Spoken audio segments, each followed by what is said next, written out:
nih, perkenalkan nama aku Mira Nasya Dista Putri. Kamu bisa panggil aku Nasya. Di sini aku mahasiswa psikologi semester 3. Di sini aku mau wawancara Koni nih terkait tema penelitianku, yaitu penyesuaian diri mahasiswa yang berkuliah sambil bekerja. Nah, jadi aku ini lagi berusaha untuk melihat bagaimana proses kamu dalam mengatur, terus memanajemen diri, melakukan penyesuaian terkait peran ganda yang sedang kamu lakukan ini. Nah, sebelumnya aku ngerasa nih kalau Koni itu cocok buat jadi responden aku, karena saat ini kamu juga lagi menjalani aktivitas sebagai mahasiswa psikologi bersama dengan jadi student employee ya di psikologi. Nah, kalau Koni ngerasa gak nyaman, Koni bisa minta aku buat menghentikan proses wawancara ini. Terus wawancara ini juga berjalan tanpa paksaan ya. Jadi hak untuk meneruskan atau memberhentikan wawancara ada di Koni. Untuk data hasil wawancara nanti akan digunakan untuk kepentingan penelitian aja. Jadi kira-kira Koni mau ada yang ditanyakan dulu nggak? Ya ada. Oke, lanjut ya. Mungkin aku mulai pertanyaannya. Sebelumnya makasih banyak Koni udah mau jadi subjek wawancara aku. Gimana kok Koni kabarnya, sehat? Alhamdulillah sehat. Akhir-akhir ini lagi sibuk ngapain nih? Sibuk ngerjain tugas UAS. Oh gitu ya. Banyak banget ya tugasnya? Iya, alhamdulillah. Oh, oke. Boleh diceritain nggak nih, mulai kapan sih Koni tuh menjadi mahasiswa dan sejak kapan mulai bekerja? Kalau dari mahasiswa itu sejak 2021, kan aku angkatan psikologi 2021, jadi barengan juga sama Nasya di bulan sekitar Agustus September itu mulai jadi mahasiswa. Kemudian kalau jadi student employee-nya sejak bulan Agustus 2022 tahun ini. Udah cukup lama ya, sekitar berapa bulan ya? 4 bulan. Oke, nah kenapa pada akhirnya kamu memutuskan untuk mengambil pekerjaan tersebut saat kamu juga lagi menjalani masa kuliah? Oke. Kenapa itu? Karena pertama ini ya, aku tertariknya karena insentifnya, jadi lumayan kan buat tambah-tambah jajan. Karena pada saat itu aku mikirnya juga kuliah masih online, jadinya kalau di rumah maksudnya kalau misalnya aku datang ke kantor tuh nggak mengganggu kuliahku gitu. Dan sekalipun kalau mau offline, karena setauku itu juga pekerjaannya lumayan fleksibel, jadinya juga nggak akan ganggu karena kan dia cuma part time ya. Terus habis itu itu yang pertama. Kemudian yang kedua ya karena ini sih kualifikasinya, dan menurutku ada opportunity lebih sebagai seorang student employee gitu ya, karena kita kerja di jurusan jadinya bisa kenal sama dosen-dosen, terutama untuk dosen-dosen yang mungkin akan ketemu di semester selanjutnya atau ya yang akan membimbing kita selanjutnya gitu untuk semester-semester selanjutnya. Jadinya kayak ngambil start duluan lah untuk kenal dosen-dosen sebelum ketemu beliau-beliau di jurusan. Dan di jurusan pun kayak ada banyak informasi-informasi yang bisa aku gunakan nih untuk misalnya perencanaan depan, karena bisa ketemu langsung sama dosen, jadinya ya bisa tanya langsung lebih mudah kayak gitu. Oke, berarti karena waktu yang fleksibel sama bisa jadi lebih kenal sama dosen-dosen gitu ya. Oke, terus ketika kamu udah mulai jalani peran ganda tersebut, apa sih yang kamu rasakan? Oke, jadi awalnya itu karena ternyata aku baru tahu kalau student employment tuh cuma 1 orang di jurusan. Jadi kayak aku awalnya tuh ngerasa kayak ya ampun sendirian banget, mana ini dosen-dosen kayak nggak pernah ketemu juga, selama ini online. Dan student employment pun kan pada saat itu benar-benar kali ketiga aku baru ke kampus, jadi kayak benar-benar ya belum tahu ruangan di mana. Bahkan ketika aku pertama kali kerja tuh aku ngechat dulu ke kakak tingkat, kayak ini ruangannya di mana ya, bahkan aku nggak tahu jurusan psikologi itu ruangannya di mana gitu. Nah jadinya kayak ya itu awalnya kayak aduh deg-degan, takut kayak nggak bisa maksimal, terus kayak nggak bisa blend in sama dosen-dosen. Dan dosen psikologi kan juga kayak udah pada kenal satu sama lain, dan ternyata tuh asik-asik. Cuman mungkin pada saat itu karena aku ya belum deket juga, jadinya aku rasanya ya ampun dosen-dosen pada asik-asik, aku kayak outsiders banget, ya cuma diem aja gitu kan. Nah aku pas awal tuh ngerasanya kayak gitu. Terus sekarang cuma sendirian juga, dan atasanku juga ya maksudnya udah lebih tua jauh daripada aku, jadi kayak gimana ya cara klopnya sama beliau gitu kan. Dan aku lebih ngerasanya karena ini sih, karena emang baru masuk, dan ternyata setelah aku tahu itu aku tuh salah satunya student employment yang angkatan 2021, yang lainnya tuh angkatan 18, 19. Jadinya kayak aku tambah ngerasa ya ampun, apa bener ya aku seharusnya di student employment, kayak aduh bocil banget, lu tahu apa, kayak aku mikirnya kayak gitu. Tapi ternyata setelah sekian lama ya lebih banyak diajari sama atasan kan, sama Mbak Yuli, jadinya karena cuma sendiri juga jadinya lebih deket. Terus kayak Mbak Yuli juga gampang gitu ngajarinnya gini kayak gitu. Dan ternyata dosen-dosen psikologi ya enak-enak aja. Menarik banget ya. Jadi awalnya kamu takut tapi lama-kelamaan jadi udah biasa aja, ikutin flow-nya gitu ya. Nah terus gimana sih cara kamu melakukan penyesuaian diri dalam menjalani kedua aktivitas tersebut secara bersamaan? Kalau adaptasi dari segi waktu mungkin dulu awal-awal pas masih online, Agustus itu kan masih libur, jadi belum kerasa nih ngapainnya. Terus kemudian baru kerasanya itu pas mulai masuk, karena semester 3 kan udah mulai offline. Nah itu barulah menyesuaikan dirinya tuh yang agak sulit gitu, karena kan kelasnya dari pagi biasanya sampai siang, pelan-pelan sampai jam setengah 3. Padahal ya kalau misalnya kita kerja itu seharusnya dari jam 8 sampai jam 4 sore, jadi kan kayak benar-benar makan waktu banyak banget kan untuk kerjanya pada saat itu. Jadi ya mau nggak mau sih, karena juga udah sempat konsul juga sama Bu Kajur, enaknya gimana, karena dulu SE sebelumnya kan kelasnya masih online, jadi di jurusan terus, jadi walaupun kelasnya di jurusan, sedangkan ini kan kalau offline ya harus menghadiri langsung kan, jadi benar-benar ngepotong waktu kerjanya. Nah pada saat itu ya Bu Kajur istilahnya ya nggak apa-apa, nggak apa-apakan, dan istilahnya kayak diminta sayanya mencoba dimaksimalkannya di hari Jumatnya. Jadi Jumat kan masih bisa datang full, karena kan nggak ada kelas dari Jumat, jadinya dari hari Jumat itu di fullin. Terus kalau hari biasanya kayak gitu, jadi kayak harus pintar-pintar yang mungkin teman-temannya pada ikutan makan siang bareng sama teman-temannya, terus ya udahlah nanti ke jurusan dulu, seenggaknya ngetok dulu. Kalau enggak ya kerjanya di lab, karena kan aku juga kerja kadang di lab kadang di jurusan. Nah itu kalau di lab ya bisa lebih fleksibel, ya bisa makan sama teman-teman. Tapi kalau kebetulannya kerjanya di jurusan ya mau nggak mau ya udah kerja di jurusan, nanti makannya bareng sama dosen-dosen pas makan, kalau nggak sama Mbak Yuli makannya kayak gitu. Lebih ke apa ya, karena kerjanya fleksibel itu tadi, jadi sebenarnya nggak ganggu waktu kuliah, lebih ke gimana cara aku sama teman-teman aja setelah di luar kelas, misalnya pada makan bareng sama teman-teman ya udah aku ke jurusan, kalau enggak ya sesekali sama teman-teman kayak gitu sih lebih. Dan mungkin ya pulangnya jadi lebih sore aja, dan akhirnya kalau buat ngerjain tugas gitu ya kadang harus kompromi juga sama teman-teman, gimana kalau misalnya habis jam 4 bisa nggak kerja kelompoknya habis jam 4, atau misalnya pas paginya nyari kelas yang paginya kosong, biar sore itu udah dipakai buat kerja aja kan, karena kan dari pagi sampai siang udah di kelas dan nggak enak kalau nggak datang ke jurusan gitu. Pinter-pinter aja bagi waktunya ya. Nah terus gimana sih kamu menghadapi kondisi emosionalitas diri kamu saat menjalani dua peran itu? Sebenarnya tuh nggak gimana-gimana ya kalau misalnya keadaan emosional ya, soalnya alhamdulillahnya ya dosen-dosen dan juga atasanku Mbak Yuli juga baik, maksudnya kayak memahami banget ya seorang mahasiswa. Dan bahkan ketika misalnya aku izin kerja kelompok pun, ketika di jam kerja pun kayak nggak apa-apain gitu, maksudnya nggak apa-apa, nanti dikasih tugasnya paling ya WA, nanti aku kerjain di luar jurusan, kalau nggak di luar lab kayak gitu. Jadinya kayak fleksibel aja. Kalau emosional cuman mungkin lebih ke nggak enaknya gitu sih kalau dari aku ke atasan, kadang kalau nggak ngetok ke jurusan sama sekali, atau misalnya belum nemuin Mbak Yuli sama sekali, itu kayak ada rasa yang ganjel gitu, kayak aduh belum ngasih sesuatu, walaupun ya sebenarnya di WA udah dikirimin tugas terus udah dikerjain juga, cuman kayak kadang rasanya gitu, mungkin lebih kayak gitu. Dan kalau misalnya kuliah sih kayak itu tadi harus pintar-pintar aja, karena ya labil gitu loh perasaannya, kayak aduh aku harus beradaptasin mana ya, tugasnya dulu atau kerja dulu. Jadinya kalau sekarang aku mikirnya ya udah pokoknya jam 4 itu benar-benar harus selesai tugas kerjaan, harus selesai. Jadinya setelah itu, di luar itu kalau bisa ya aku maksimalin tugasnya, biar ketika besok kerja tuh nggak kepikiran tugasnya ini belum selesai kayak gitu. Lebih gitu aja sih kalau secara emosional. Oke, terus gimana sih kamu ngadepin permasalahan yang terjadi gitu kalau nggak sesuai sama apa yang kamu harapin? Konteksnya apa nih, kuliah atau kerja? Dua-duanya. Misal kamu ngadepin permasalahan di kerjaan yang nggak sesuai ekspektasi kamu, terus di kuliah juga nggak sesuai.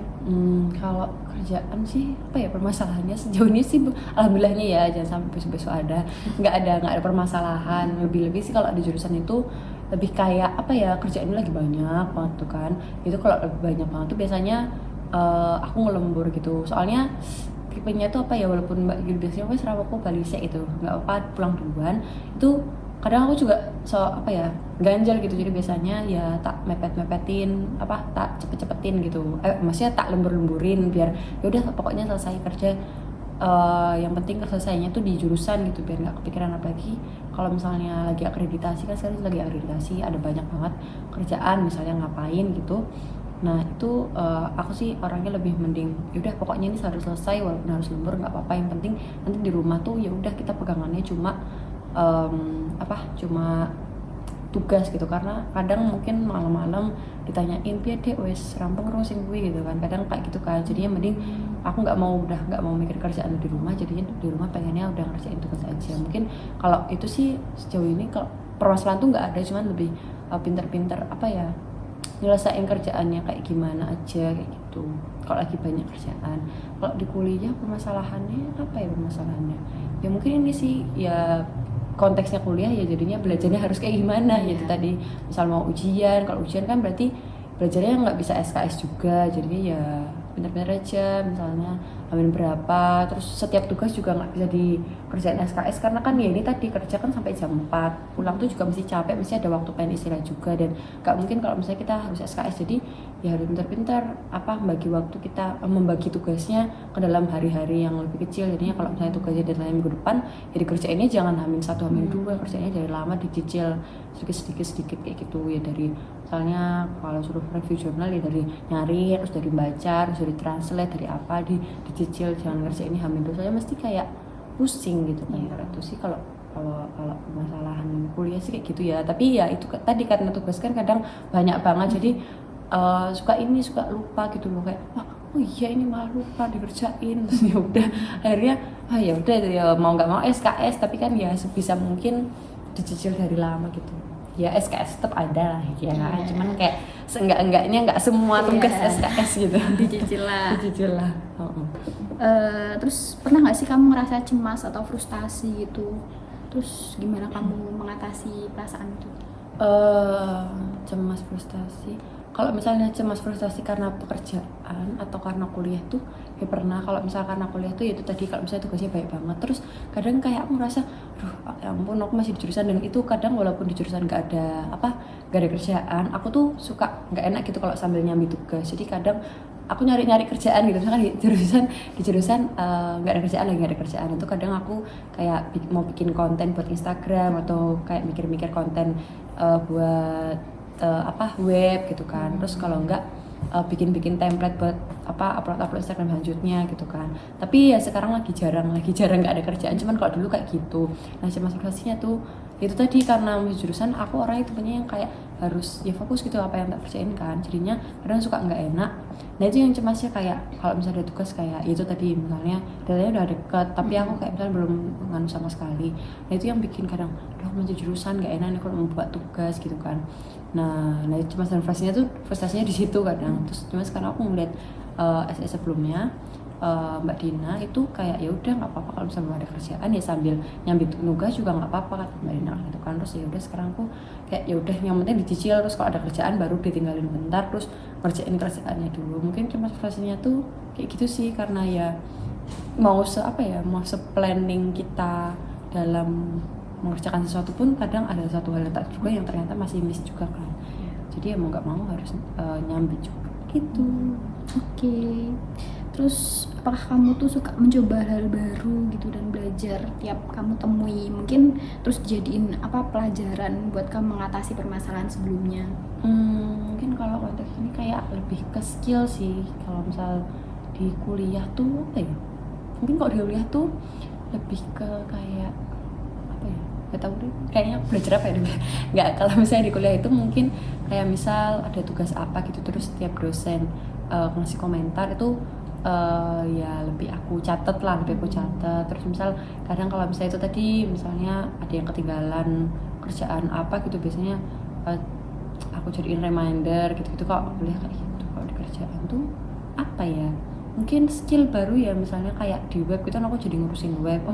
Oh jadi tahu ternyata web tuh kayak gini toh nganunya formatnya tuh gini, cara bikin halaman baru tuh kayak gini, cara bikin opsi baru tuh kayak gini. Kalau di web tuh lebih, kalau di kerjaan sih kayak gitu.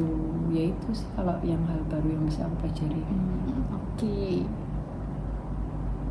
Terus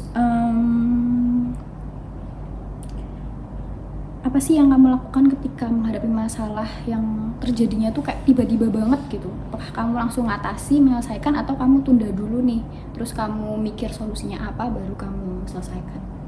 Tergantung konteks ya. Kalau misalnya kayak harus segera sesaat itu juga segera ya aku mikir gimana caranya ya pada dasarnya ada masalah kita harus juga mikir dulu kan, ini solusinya gimana. Kayak pas itu aku minta tanda tangan Pak siapa ya pas tuh, Pak Giri apa bukan Pak Giri, pokoknya sebelumnya Pak Giri itu administrasi ke Grand Rohan. Padahal pas saat itu aku nggak bawa motor. Terus aku ngechat kan sama mbakku, Mbak kamu lagi di Nganu nggak, berapa harinya dia bisa nganterin aku kan. Ternyata mbakku juga lagi ada di UN ya. Terus akhirnya ya itu aku pakai motor yang mbakku dulu kayak gitu. Udah begitu ya, jadi kayak mikir tenang dulu solusi yang paling reasonable-nya apa. Kalau nggak ada ya pas itu paling ngomong sama Mbak Yuli, kalau enggak ya ngojek gampang. Sebenarnya kayak gitu sih kalau masalah yang tiba-tiba, cuman ya nggak solusi itu sih. Jadi ya lebih ya emang harus segera mencari solusi, tapi ya diusahakan mikirnya dalam waktu yang cepat gitu. Belum dah yang Oke. Berarti lebih ke udah selesaiin aja langsung, jangan ditunda-tunda gitu ya. Jadi ya mikir tuh tetap mikir, tapi ya diusahakan segera cepat kan, tergantung konteks juga sebenarnya. Oke. Terus kalau boleh tahu apa sih motivasi utama kamu yang buat kamu tuh mau ngambil keputusan ganda ini? Lebih karena apa ya, mungkin kayak kayak awalnya itu ya aku bilang uang jajan sama dosen sih. Aku merasa kayak dosen tuh benar-benar berpengaruh banget karena aku lihat kating-kating ada yang diajakin penelitian gitu kan. Terus kan ya lumayan itu nanti buat tambah-tambah kita kan, jadi kita tahu nih kalau misalnya kita diajakin penelitian kan gimana caranya. Misalnya ya kita harus kenal dosen juga. Kalau misalnya dosen ya kita udah tahu kemampuan kita, ya mungkin bisa dari kelas juga, cuman kan istilahnya menurut aku sih juga bisa nilai tambah nih. Jadi dosen tuh nggak cuma kenal aku di kelas aja, tapi juga tahu kerjaku kayak gimana kalau misalnya dalam konteks bekerja gitu ya. Terus udah gitu ya itu sih, terus ngeliat kakak kelas pada diajakin penelitian, ya itu ngerasa kayak opportunity yang besar banget karena menurutku penelitian tuh juga penting kan besok kita skripsi. Dan kalau misalnya ikut penelitian dosen tuh jadinya tahu nih dinamika kalau misalnya penelitian tuh prosesnya ngapain aja gitu sih. Kayak menurutku itu yang deal breaker banget. Oke, itu ya intinya. Terus bagaimana kamu memaknai kehidupanmu saat ini? Memaknai kehidupanku saat ini, kalau misalnya ini dibandingkan dengan apa nih? Ya secara umum, secara general. Oh iya, kalau sekarang sih aku jadi mikir kalau uang tuh kayak apa ya, penting banget ya. Walaupun sekarang aku nggak wise banget ya dalam megang duit ya, tetap jajan. Cuman kayak lebih menghargai lah. Soalnya dulu pas SMP SMA gitu ikut lomba dapat uang, terus kayak tiba-tiba kok ludes aja gitu kan, ludes aja kayak aku ngerasa kayak nggak ada habisnya gitu. Aku nanti habis ya udah nanti aku minta lagi aku ngerasa kayak. Tapi kalau sekarang ketika aku pakai uang itu dan habis, terus kayak tiba-tiba gajiku kok tinggal segini gitu kan. Jadi kayak aku rasanya ini tuh aku yang ngambil loh, kayak udah susah 1 bulan kayak berusaha ngambil. Jadinya aku kayak lebih menghargai uang aja lah gitu kan.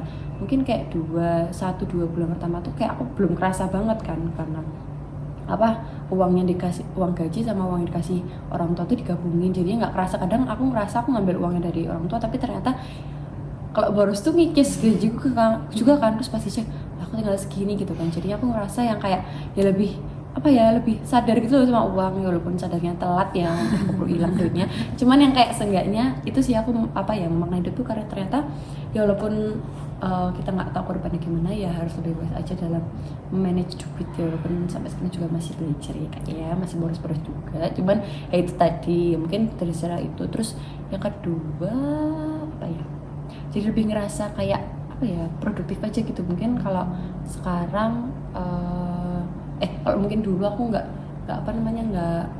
kerja ya, paling aku ngapain gitu kalau habis pulang ya main sama teman, kalau nggak di kos teman, di rumah teman, kalau enggak ya di rumah apa tidur, drakor, nonton gitu kan. Ya walaupun aku sekarang setelah kerja pun tetap seperti itu, cuman kayak seenggaknya aku tidak semuanya, tidak dari pulang kuliah udah kayak gitu kan. Jadinya kayak ya seenggaknya ada yang aku hasilkan gitu. Ya gitu sih. Jadi kayak rasa kalau jam 4 sebelum jam 4 pulang tuh kayak aku jam segini udah di rumah, aku harusnya melakukan sesuatu gitu aja, dan lebih tahan buat mengerjakan sesuatu secara flow gitu. Misalnya ketika aku hari Minggu gitu kan pernah ngerjain tugas, nah itu aku tahan dari pagi sampai malam tuh suntuk terus ngerjain tugasnya, karena ya udah terbiasa tadi kan di kerjaan juga gitu. Oke, sangat bermakna. Ya betul. Terus terakhir nih, apa aja tujuan-tujuan hidup yang kamu miliki saat ini buat kedepannya? Kalau tujuan hidup banyak. Ya. Tujuan itu banyak ya. Tapi kalau buat short termnya ada beberapa beasiswa yang pengen aku coba, dan semoganya ya bisa didapatkan ya, nggak cuma coba ya, amin ya gitu. Dan itu juga karena itu tadi balik lagi karena melihat kan di jurusannya aku juga dengar cerita-cerita dosen-dosen yang seperti apa beliau ketika mahasiswa kan. Jadi aku rasanya kayak aku nggak mau nih ketika aku kuliah tuh aku cuma gitu-gitu aja, dan aku ngerasa kayak aku nggak mau berhenti di student employee aja gitu kan. Maunya ya nyoba yang lain, yang mungkin nggak kerja, ya mungkin ya ikut lomba, ya ikut beasiswa, yang ikut program-program kayak itu. Jadi menurutku kayak sebenarnya juga aku ngomong sih di wawancara kemarin pas aku kerja, kayak kalaupun misalnya aku kalau misalnya nggak terima kerja tuh aku no big deal gitu, karena menurutku ada banyak tujuan-tujuan yang harus aku capai instead of aku crying for one opportunity yang aku nggak dapet gitu. Jadinya menurutku kalau misalnya ke depannya ada banyak banget ya, itu tadi beasiswa yang pengen aku ambil, yang harapannya bisa buat stepping stone ke depannya juga gitu. Terharu, sangat menarik ya pembahasan kali ini. Oke, kalau gitu mungkin udah sekian cukup wawancara Koni terkait dengan penelitian aku ini. Makasih banyak atas waktunya. Mohon maaf apabila ada kesalahan. Sekian dan terima kasih. Sama.